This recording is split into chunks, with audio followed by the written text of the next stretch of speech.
Hello friends, स्वागत है आपका बेस्ट एजुकेटर यूट्यूब चैनल पे।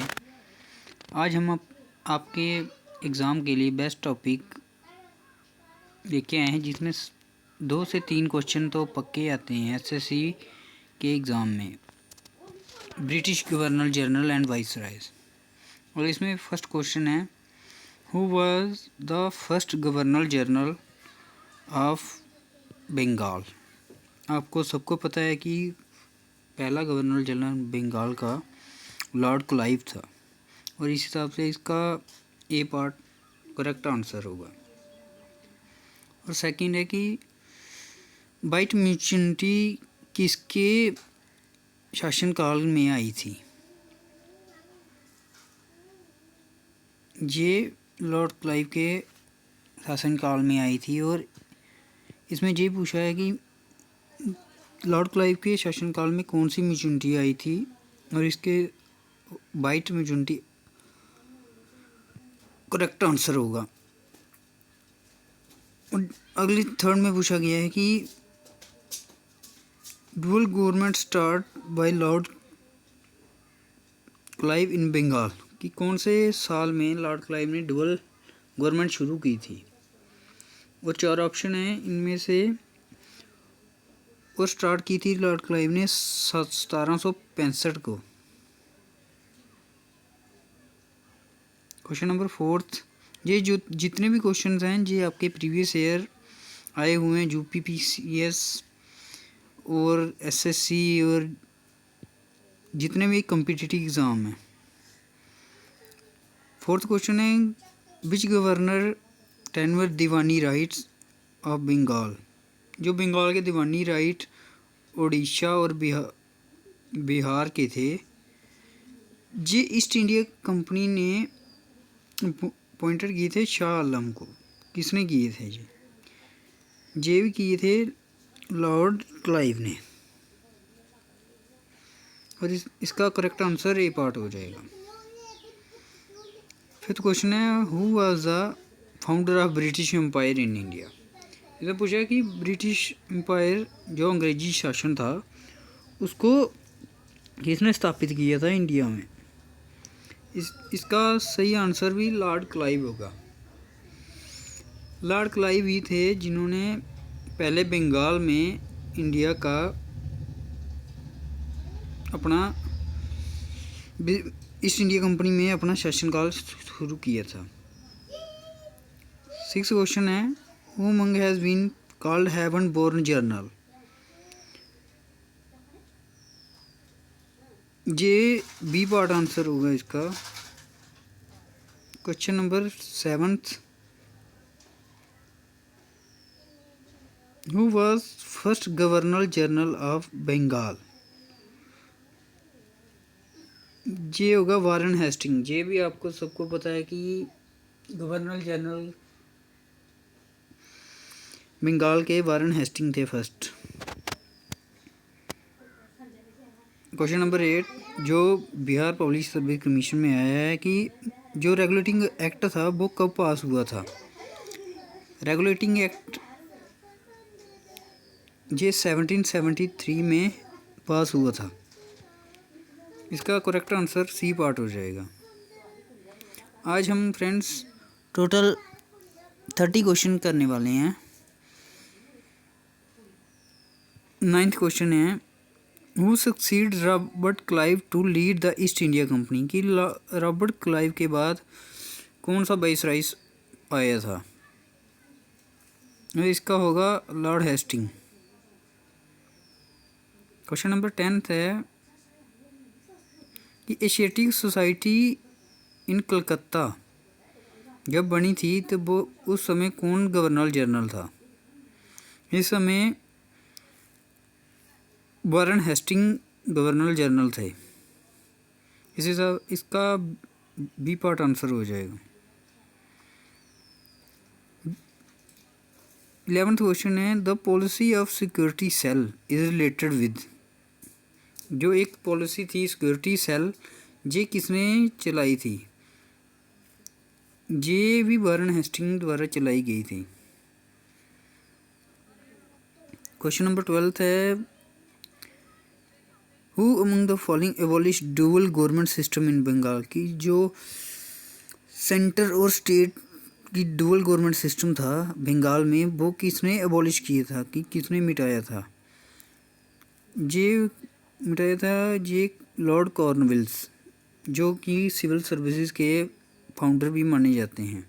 इसका बी पार्ट आंसर होगा। सॉरी गाइस, इसका जो किया था ना डुअल गवर्नमेंट एबॉलिश, ये की थी वारन हेस्टिंग ने। कॉर्नवालिस थे ये सिविल सर्विस के फाउंडर थे इंडिया में, जिन्होंने सिविल सर्विस चलाई थी इंडिया में।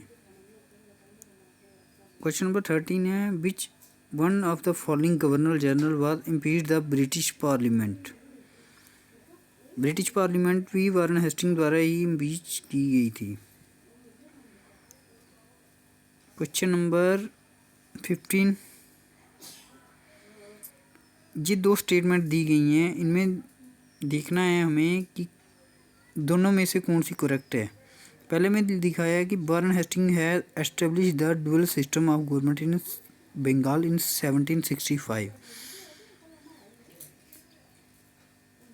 और सेकंड स्टेटमेंट है he had established a board of revenue at Calcutta to supervise the collection of revenue. और इसके ऑप्शंस हैं, इनमें दिखाया गया है which of the statements have correct, कि दोनों में से कौन सी करेक्ट है, और इनमें से दोनों करेक्ट हैं। और क्वेश्चन नंबर 15 है, consider the following statements about Warren Hasting. He has last governor general of Bengal. He wrote the introduction to for the English translation of Gita by Charles Wilkins. और इसमें फ्रेंड्स हो जाएगा आपका 3 option दिए, 3 statements में आपकी second और third हो जाएगा, क्योंकि he has last governor general of Bengal ये करेक्ट नहीं है, बाकी दोनों करेक्ट हैं। और एक 16 नंबर क्वेश्चन है, ये है आपका एसर्शन और रीज़न वाला, की जो ऊपर एसर्शन दी है और नीचे रीज़न दोनों आपस में मैच करते हैं कि नहीं। इसमें दिया the Asiatic society of Bengal was established in the period of Warren Hasting and the modestly decline of offer presidentship a learned border favour William Jones. 16 का हो जाएगा friends, both A and B are true but R is not correct explanation of A. Question number 17, who established the judicial organization in India? Judicial organisation friends किसने की थी India में organise, और इसका answer हो जाएगा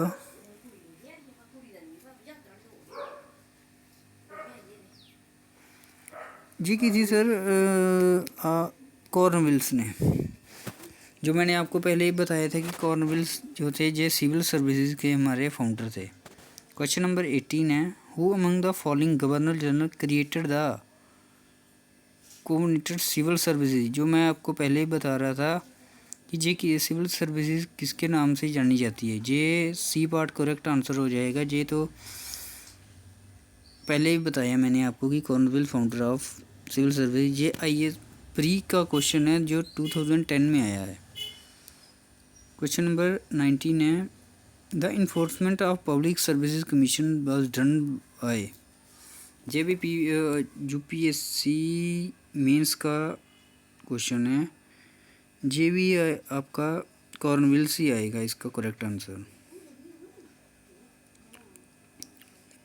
question number 20, the governor general introduce the permanent land revenue system in India. जो हमारा पटवारी वगैरह का ये अभी सिस्टम चल रहा है, ये किसके टाइम पे आया था? ये भी आपका कॉर्नवालिस के टाइम पे आया था, जो इंडिया में आया था। क्वेश्चन नंबर 21 है कि जो governor general third Anglo Mysore war के रिलेटेड कौन है, किसके टाइम पे थर्ड एंग्लो मैसूर वार हुई थी। ये आपका फ्रेंड ये भी लॉर्ड कॉर्नवालिस के टाइम पे थर्ड एंग्लो मैसूर वार, जिसको हम एंग्लो मराठा वार के नाम से भी जानते हैं। इसका आंसर बी पार्ट हो जाएगा। Question number 22 by a regulation in 1793 the district collector was deprived of his judicial power and made the collecting agents only. Reason, what was the reason for such a regulation? इसका था कि जो Cornwallis alarmed was at the extent of the power concentration in the district collector and felt that such absolute power was undesirable in one person, कि जो power थी वो एक person के पास नहीं होनी चाहिए जो उस समय। क्वेश्चन नंबर 22 का सी पार्ट आंसर हो जाएगा। Question number 24 sorry sir, consider the following statements. जो हमें नीचे दो स्टेटमेंट दी गई हैं, इनमें से हमें देखना है कि कौन सी करेक्ट है। पहली है lord Cornwallis laid the foundation, judicial foundation की हायरार्की थी सिविल एंड क्रिमिनल कोर्ट्स की, वो लॉर्ड कॉर्नवालिस ने दी थी। ये तो सही है ऊपर वाली, ये तो कॉर्नवालिस के टाइम पे की जुडिशरी आई थी। Lord Cornwallis separated the post of the civil जज and the revenue collector in the district in the British India. ये दोनों स्टेटमेंट करेक्ट होंगी, both first and second are correct. Question number 25 who introduce the subsidiary alliance system in the administration to establish the British power over the Indian states. कि जो एक subsidiary alliance था कि अंग्रेज हमारे राजाओं को सिक्योरिटी प्रदान करते थे और उन्हें उनसे पैसे वसूल करते थे। ये किसने की थी सब्सिडरी अलायंस, किसके टाइम पे आया था। सब्सिडरी अलायंस लॉर्ड वेल्सले के टाइम पे इंडिया में आया था और इसका आंसर हो जाएगा बी पार्ट करेक्ट आंसर। और अभी ये भी पूछा गया है 26 क्वेश्चन में कि सब्सिडरी अलायंस सबसे पहले किसने ज्वाइन किया था। ये हो जाएगा निजाम ऑफ हैदराबाद, पहले नंबर पे उसने ही सब्सिडरी अलायंस फॉलो किया था। Question number 27 first Maratha sardar to accept the subsidiary alliance of lord Wellesley was. Maratha सरदार कौन थे जिन्होंने सब्सिडरी अलायंस जो था अंग्रेजी हुकूमत का वो अडॉप्ट कर लिया था। 27 क्वेश्चन ये थे बाजीराव पेशवा सेकंड। ये पार्ट आंसर होगा फ्रेंड्स इसका। Question number 28 the subsidiary alliance was not accepted by, कि जो सब्सिडरी अलायंस जो सेना थी अंग्रेजों की वो अपने रियासत में कौन से राजा ने नहीं आने दी थी सब्सिडरी अलायंस के अकॉर्डिंग। 28 का आपका बी पार्ट हो जाएगा the Holkar state of Indore, क्योंकि निज़ाम ने तो सबसे पहले इसमें ज्वाइन किया था और सेकंड है होलकर, इसने तो किया नहीं था, इसी हिसाब से इसका आंसर बी पार्ट हो जाएगा। और सी पार्ट राजपूत जोधपुर ने भी किया था और मैसूर ने भी ज्वाइन कर लिया था।